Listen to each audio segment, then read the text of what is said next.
तारकर्ली बीचवर आलो होतो मी। गर्दी खूप आहे, बघू शकतो तुम्ही इथे। तर आता आम्ही चाललो, खूप टाईम झाला इथे येऊन पण, आणि पब्लिक पण खूप आहे।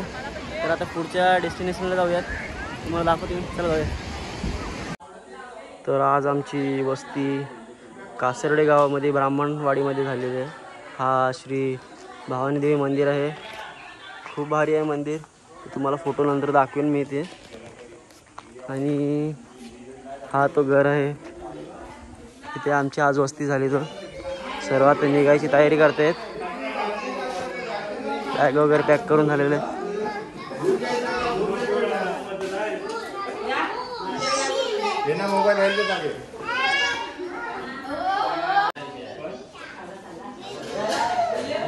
हा तो घर आहे, आम्ही इथे राहिलेलो, तो जुन्या पद्धतीने बनवलेला आहे।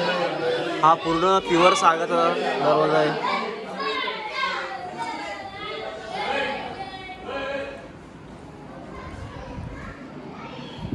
हा हॉल आहे पूर्ण मोठा, मला लाईट लावा देवाची। आणि हा मंदिर आहे,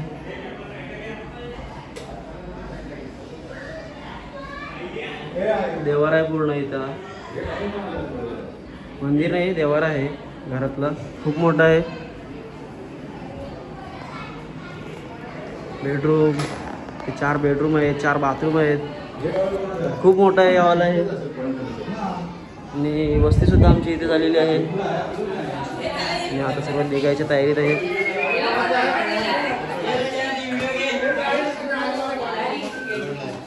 तर आता निघालो आम्ही सर्व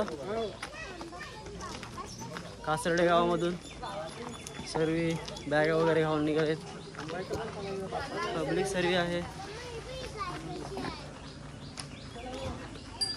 सर्व येते।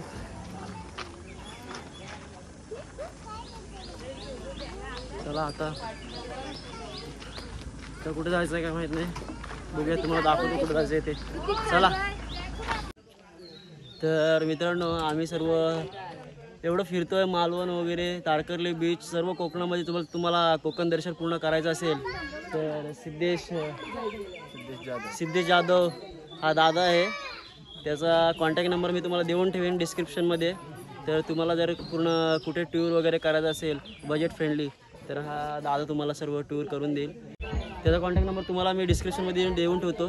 तर चला, भेटूयात आपण पुढे।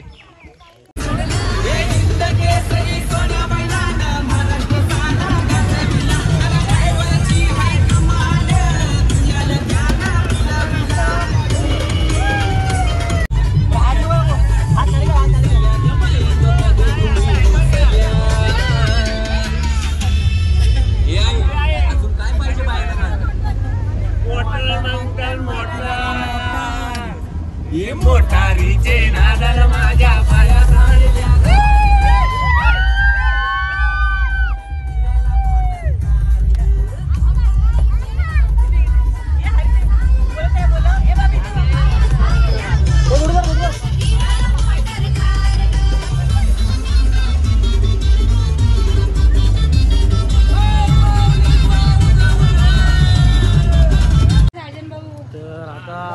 आपण कुणकेश्वर मंदिरामध्ये आलो आहोत।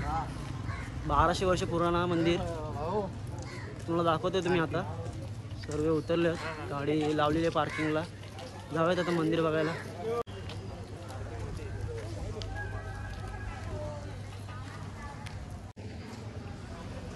हा प्रवेशद्वार आहे मंदिराचा।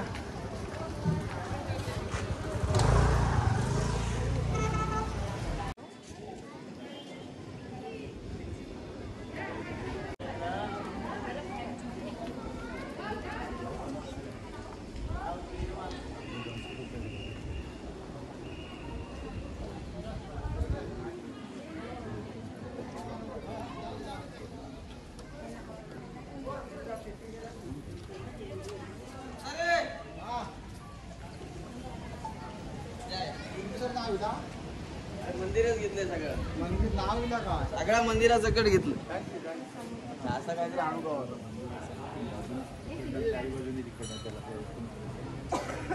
या मंदिराच्या चारी बाजूनी पूर्ण समुद्र आहे।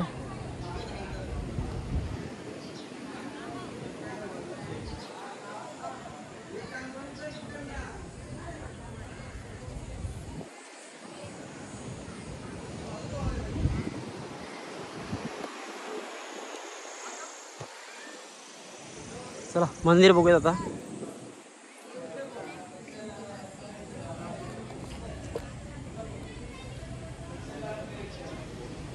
तर मित्रांनो, या मंदिराचे वैशिष्ट्य म्हणजे देवगडच्या दक्षिणेस 20 किलोमीटर अंतर असलेले श्री क्षेत्र कुणकेश्वर निसर्गरम्य सौंदर्यस्थळ आणि दक्षिण काशी म्हणून ओळखले जाते.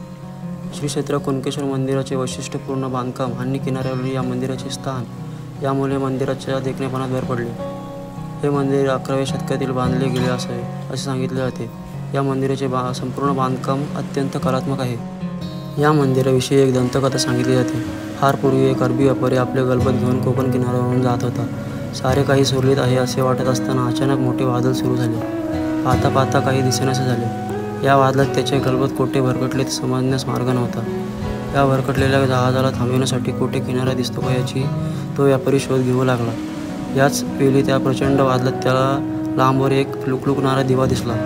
त्या दिव्याच्या दिशेने त्याने आपले गलबत महत् प्रयासाने हाकारले. दोघा वादळातही न विसता त्या व्यापाऱ्याला सुखरूप किनारा आणणारा तो दिवा म्हणजे शंकराच्या छोट्याशा मंदिरातली पंथी होती. यामुळे कृतज्ञपोटी या व्यापाऱ्याने यानंतर या ठिकाणी मंदिराजवळ उभारणी केली. हिंदू मुस्लिम ऐक्याचा हा एक आदर्श नमुना आहे. कुणकेश्वराचे मंदिर कोकणात दक्षिण काशी म्हणून ओळखले जाते. येथील शंकराची पिंड भव्य दिव्य असून ती निसर्ग निर्मिती आहे असे सांगितले जाते. श्रावणात दूरदूरवरून भाविक येथे दर्शनासाठी येतात.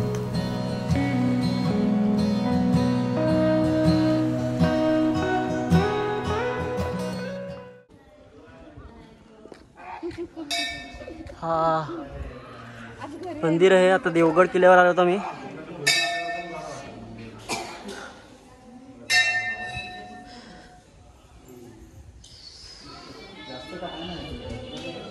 गणपतीचं मंदिर आहे इथे.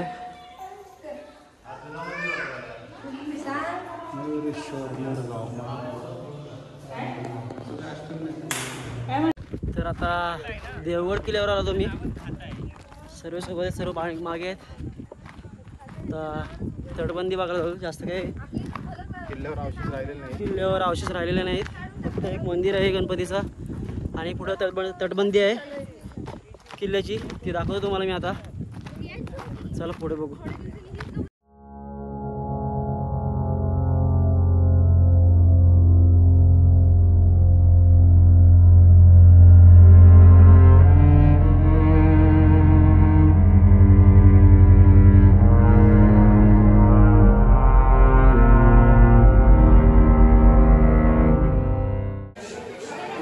तर आता आम्ही राजापूरची गंगा बघायला आलो. गर्दी खूप आहे इथे. ही 3 वर्षांनी एकदा वाहते गंगा. अचानक येतो. ते दाखवतो तुम्हाला आता. सर्व तिथे पाण्याने तोंड वगैरे पाय वगैरे धुत आहेत. सगळे पाप धुत आहेत आपले.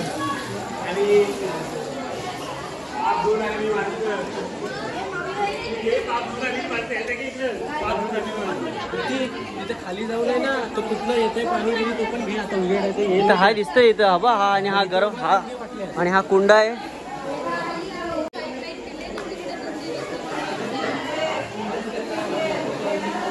तीन वर्षांनी एकदा पाणी येतो फक्त. येतोय तो हा आहे. नंदी महाराजांचं तोंड आहे. त्या तोंडातून पाण्याची गंगा वाहते.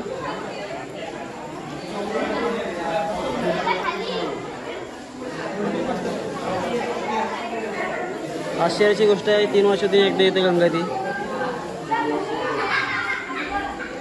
तर आता तुम्हाला जी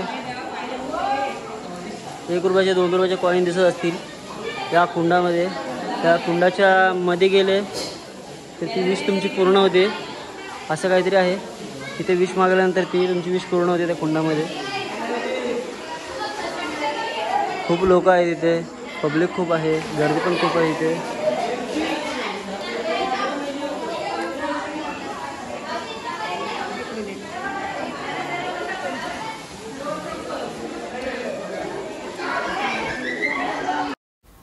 मुंबई गोवा महामार्गावर रत्नागिरी जिल्ह्याच्या दक्षिणेला राजापूर नावाचं रम्य गावाचे शहर आहे. राजापूरहून गोव्याकडे जाताना अर्जुना नदीवरचा पूल आणि नंतरचा छोटा घाट ओलांडल्यानंतर शहरापासून 3-3.5 किलोमीटर अंतरावर पुण्याला नावाचं गाव लागतं. तिथे दर 3 वर्षांनी गंगा प्रकटते. गंगावतरण झाल्यावर महाराष्ट्र तसंच गोव्यातील दूरदूरच्या ठिकाणावरून भाविक तिथे येतात. तिच्या अकस्मात येण्या जाण्याचा निसर्गाच्या चमत्काराने लोक प्रभावित होतात. स्थानिक दंतकथेनुसार गंगाजी साळुंखे नावाचा कुणबी दरवर्षी पंढरपूरला जात असे. वयोमानानुसार त्याला जाणे जमेनासे झाले. त्यावेळी शेतात काम करत असताना तो रडू लागला. तेव्हा त्याची आयुष्यभराची सेवा पाहून शेतातल्या एका वटवृक्षाजवळ प्रत्यक्ष गंगा प्रकटली. गंगेच्या झरे 3150 चौरस यार्ड परिसरात आहेत. तेथे मुख्य काशीकुंडासह दगडाने बांधलेले एकूण 14 कुंडे आहेत. सर्व कुंडातून पाणी वाहू लागले की गंगा आली असे म्हणतात. गंगेजवळ उन्हाळे येथे गरम पाण्याचे झरे आहेत. त्या ठिकाणी स्नान करून नंतर गंगा स्नानाची परंपरा होती. गंगेच्या नेहमीचं पवित्र स्नान करण्याची शक्ती भावी सोडत नाही. गंगा मातेच्या आशीर्वादाने त्यांची पापे धुतली जातात असा त्यांचा विश्वास आहे.